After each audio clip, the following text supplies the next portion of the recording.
95. 95 is the number of Merlin Trials in Hogwarts Legacy so far. The task is quite daunting. The reward? Meager. But if you want more loot storage, you will only have to complete 52 of them to get 40 slots for you there. My name is Jono and today we will show you how to solve the Merlin Trials with some tips and tricks along the way. As usual, all the timestamps are in the video description down below so you can jump around to the section you need. There are 95 trials that will appear as leaf icon on your map. The good thing is that they are categorized in just a handful of puzzles. So once you know how to solve the various types, you will be golden to solve all of them. And because of that, we won't go through the 95 of them individually, as they are repetitive and easy to find on the map. But we will show you the tricks and some of the trickier ones for each of them. So let's go. To unlock the Merlin Trial Challenge, you will have to complete the Trials of Merlin quest in Lower Oddsfield. During the quest, Nora Threadwell will introduce the trials and how they work. The principle is easy. Get some Mallowsweet leaves, use them over the trial grounds to unlock it, and solve the puzzle. Rinse and repeat 95 times and you're done. The first trial she introduced you to is quite easy. Just light up the 3 Cauldrons quickly before they sink down and the trial will be solved. You will then unlock the challenges in your field guide. Each of the 5 challenges will give you an additional 4 slots in your inventory. You're starting with 20, and after completing all the challenges, you will then be at 40 slots. In total, you will need to complete 52 trials for the challenges, and only complete the 95 of them to get the trophy. Now you will need a bunch load of Mallowsweet leaves for those trials. You can buy some from vendors and from the Magic Nip shop, but only 2 or 3 at a time. So a reliable way to accumulate them will be to plant some yourself. Buying the seed from the Magic Nip in Hogsmeade, you can plant them in your room of requirement if you unlocked it already. Or from the greenhouse, where you will have a potting table for yourself once you completed your first herbology class.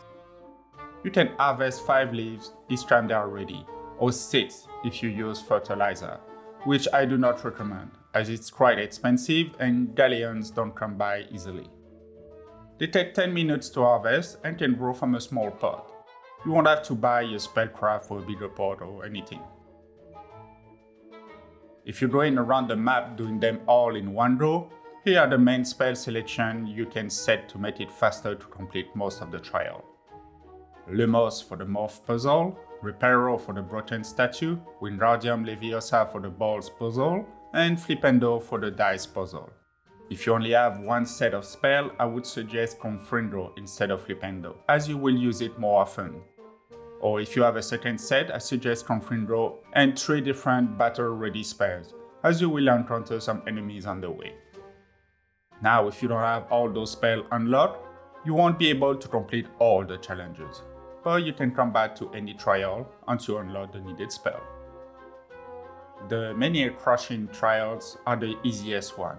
All you need to do is destroy the Menhir surrounding the Merlin trial. Use Revelio to highlight them in blue and use Confringo to destroy them easily. The challenge for those trials is to find some that might be hidden a bit farther away or behind some vines that you will need to burn first. Jumping on your broom and using Revelio will help you greatly. Other than that, those trials are as simple as that. The Parkour trials will have you jump from one stone column to another. Now there are 2 types of them. One you can fly over with your broom, and 2 that you will actually have to do for real.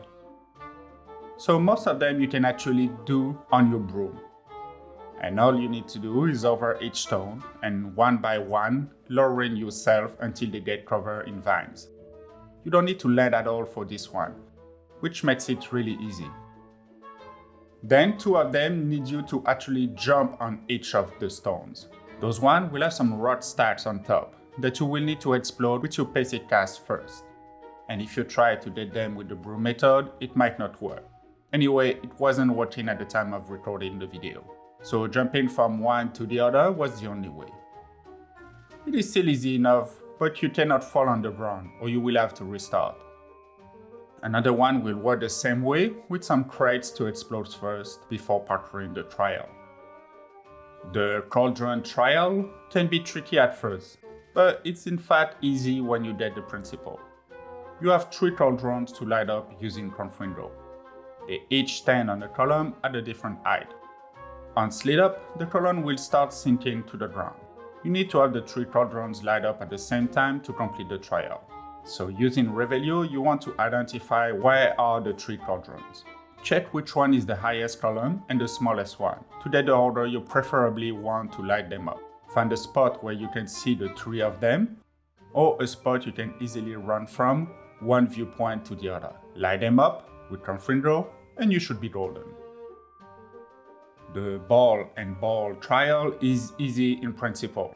Put the big ball in a ball. But obviously it's not as trivial as that sometimes, as the ball can be quite far away. Using Revelio to identify the ball location, and the ball location will help you. Note that some balls are covered with vines or plants that you can burn or explode at will. Sometimes the ball is on top of a hill, and just need a little Depulso to push. Easy enough.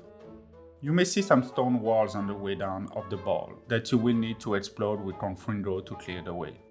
Other balls might be far away, and you may need to use Wingardium Leviosa to lift the ball and take it over to the ball.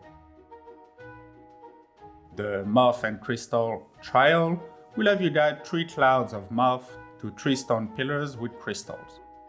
Using Lumos, you can get the moth to follow you one easily, and all you need to do is reach back to one of those crystal pillars. The difficulty for this one resides in finding where the moths are hiding.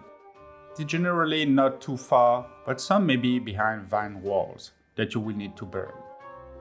Some will be under bridges or down ledges. Know that if you have to climb a wall, you will stop casting Lumos, but the moth will stay in place.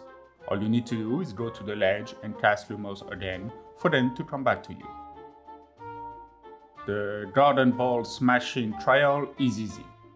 All you need to do is to explode the 3 sets of 3 balls scattered around the trial. Again, use Revelio to locate them and crush them all. They sometimes can be located a bit further away, which is the only difficult part of this trial. The statue trial is as easy as it comes. Triggering the trial, you will see the stone statue crumbling down, and all you need to do is use Reparo to fix them. Again, using Revelio will highlight them in blue, so you can locate them easily, looking like a pile of rock on the ground.